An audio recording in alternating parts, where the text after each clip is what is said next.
I am Darren. I work in the industrial sector. I am Brandon and I work in the industrial sector. Marcus and I'm from the industry sector. Hello, I'm Brian and I work in the industrial sector. And I work in the industrial sector. Okay, so guys, there are 5 of you all. 4 of you all actually work in the industrial sector and 1 is an imposter. So your goal is to figure out who is the imposter. Hey guys, I'm Ryan and I'm currently an aircraft technician at SIA Engineering. What I do is I do maintenance on aircrafts to make sure they are operationally ready for service. Hi guys, I'm John. I work in jet fuel management in China Aviation Oil, and I work closely with like fuel supply, disruptions to demand and supply are quite relevant to my work. Hey, hi, I'm Marcus and I work in port operations at PSC Singapore. I deal with container movements, vessel schedules and ensuring that cargo flows smoothly in and out of Singapore. Hi, I'm Brandon. I'm an energy technician at Singapore Industries. I specialize in energy systems, medical equipment, and operational facilities to make sure everything runs smoothly. Alright, hi. So I'm Darren and I'm actually an operations assistant at SB Engineering. I have coordinated engineering projects and support operations planning in the event service related field and also in the aerospace industry. Yes. Okay, so round 1 starts now. You all have 2 minutes to discuss and figure out who to vote out. Maybe we can start by talking about what's one thing people outside your industry might misunderstand about the job. So what people generally misconcept about my job as an aircraft technician is that we only look into the hardware part of the aircraft, things like your jet engine, your wheels, but things that are also we cannot ignore is that things like your radar, the funny buttons in the cockpit. We have to ensure that each and every one of them are working as per normal. This is so that passenger safety is not compromised in the event of emergency. For jet fuel operations, a misconception that people have is that we just refuel planes, but actually a lot goes into it. So for example, like oil prices affect our job a lot and airline demand. So if there's more airlines taking off, they need more fuel. So that also increases the demand for oil supply. So things like that will impact the cost of operations very quickly. So for energy operations, most people think that we only go out there and fix something that's already broken. But most of our operations are actually preventive in measure. We check systems, maintain equipment, and make sure everything's run smoothly so we don't have to waste money when something's broken. So for engineering operations, a lot of people do really think that it's just technical farm work. But it actually involves a lot of coordination and actually a lot of man-hours engineering. We actually make plans work. Marcus, you asked the question, then what about your job? For port operations, people don't usually realize how much planning goes into shipping goods. At PSC Singapore, we deal with container movements, port activity, and vessel scheduling. And since Singapore is a major transshipment hub, a lot of goods pass through here before going elsewhere. Wait, so what happens if a vessel is delayed? It affects container yard space planning and other movements. So one delay can create a chain effect. The answer is good, no, but like port operations is quite easy to research considering that the terms are public. Okay, time's up. Now you all will have 30 seconds to decide on who you want to vote. So I'll be coming around to pass you all a paper and you all just have to write down the person's name who you want eliminated. I think everybody gave like decent answers, but maybe Marcus wants up a bit more details, like Darren said. Yeah, I'm not saying that Marcus is wrong, but like his answer feels like it's very clean. And it's something like you can get it straight from like a research document or you can do it online. Operations is literally my job, so I'm just trying to explain myself clearly. I'm still not quite sure. Personally, I felt Darren was quite vague. However, Marcus was very detailed in his explanations. Okay, for me, I'm not saying that Marcus is actually an imposter, but it's just that for someone that like researched on in the industrial sector, port operations is something that is very easy to explain. Yeah.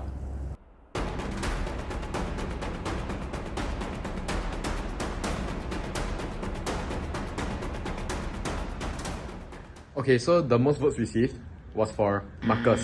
So Marcus has been eliminated. Well, I think I got eliminated because I sounded way too prepared. But honestly, I'm just knowledgeable about my job. Maybe because ports and logistics are easier for people to understand, so it might seem that whatever I said was very well researched. Okay, so round 2 begins now. You have 2 minutes again. To help discussion, maybe you all can try linking your job to something everyday people might experience, like flight prices, or everyday delays, or energy costs. So for flight prices, jet fuel is a major cost for airline companies.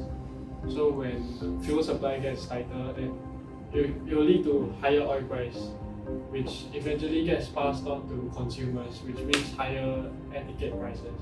So for aircraft maintenance, sometimes consumers may face flight delays.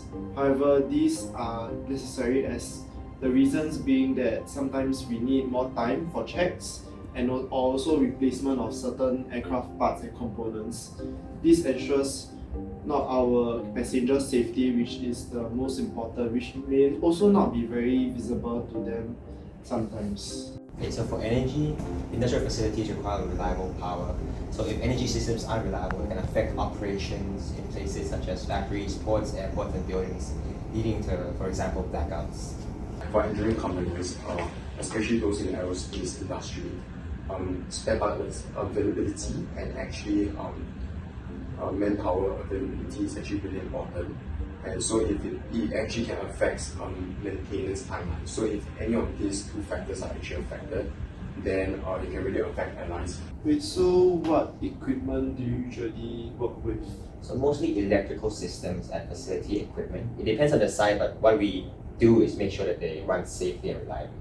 Can you give someone one problem you might need to respond? So usually if we have any electrical system problems or faulty equipment, what we do is we go to the site or inspect the problem, identify the problem, and make sure that it's fixed safely. Once again, you all will have 30 seconds to decide who to eliminate. Brandon is quite broad, so as an energy technician, I expected things to be more like technical. So I expected your examples to be a bit more specific. Yeah. I get what you mean, but I just wasn't trying to overcomplicate things. If we get too technical, the audience might not understand what I'm saying. I felt that Brandon and Darren were very specific in their answers, but I did feel that Darren was better at connecting his answers. So I think Brandon's answers are not wrong, but I think I just wanted a bit more detail from him. That's fair. I mean, maintenance operations depend on the site and what you're dealing with, so it can be vague sometimes.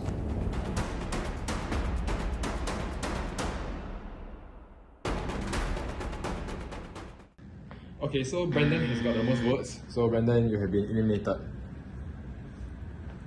I think I got voted out because I explained my job a bit too generally. I didn't want to overcomplicate things, especially for the audience. But maybe I should have mentioned things such as inspection, electrical systems, and maintenance procedures, so I can see why they suspected me and voted me out. So this is the final discussion round. So only Ryan, John, and Darren remain. So you all will have 2 minutes, and after this, one more person will be eliminated, and we review whether the imposter was eliminated. Actually, Ryan, what does a normal day look like for you? So, depending on the aircraft type and also the type of check needed on the aircraft, we usually will run down a checklist for the items that we have to check on the aircraft to make sure that all the parts are working properly so that it is suitable to go back into operation.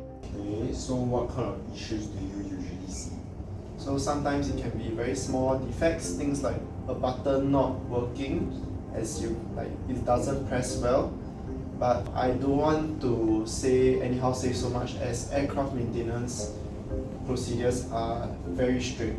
I mean, that sounds responsible, but I don't know if you're just being careful or trying to avoid details. Oh, I totally understand that.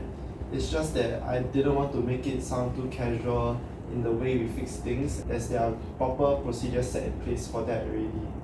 Wait, so Darren, how does work in your daily life look like?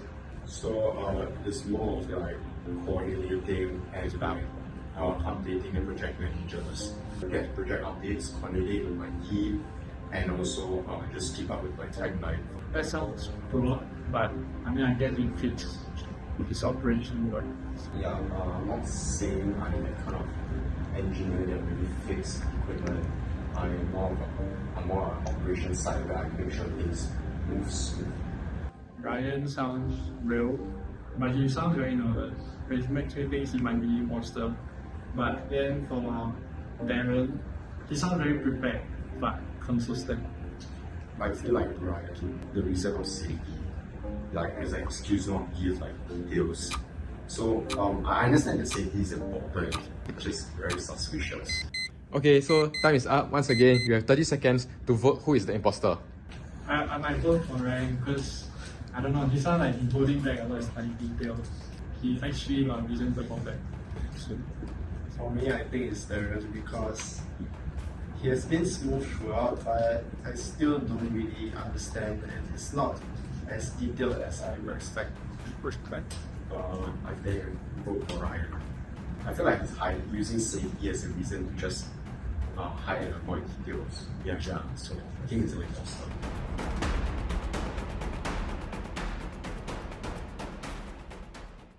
Okay, so Ryan has gotten the most votes, and Ryan, you are eliminated. No! So I think I was eliminated because I was too cautious with my answers. But in aircraft maintenance, safety is the most important thing. So I didn't want to make it sound too casual. And I can also understand why they suspected me because Darren was actually very, very confident in his answers. Okay, so Marcus, Brendan, and Ryan were eliminated. John and Darren survived until the end. So now it's time for the review. Would the imposter please step forward? Alright, so I'm actually a business executive at InvestSG. So why do I know so much about the operations? Is because I did research on SD engineering while working on a project. I really know more about SD engineering than I was studying the operations, how things work there. That's why I was able to deceive you and make them think that I'm actually not an imposter. I believe that Darren played it quite well. He used a lot of general terms to make himself sound more believable, and he knew enough about the industrial sector. This game showed us how broad the industrial sector really is, even though we work in different areas. A lot of our work still mainly involves safety, reliability, systems, and ensuring that everything runs properly and smoothly. To me, what was interesting was because the imposter did not need to know everything. All he needed to do was to sound confident and roughly know how the industrial sector works. I suspected Darren near the end, but I wasn't confident enough to vote him out. So I voted Ryan because Ryan sounded more nervous, like he was almost the imposter because of how nervous he was. My tactic was actually to stay broad and confident. Because if I were to really go into the details and all the technical stuff, I was afraid someone would be able to catch me. And so I used terms like coordination, manpower, and operations that associates with operations in engineering. Yeah.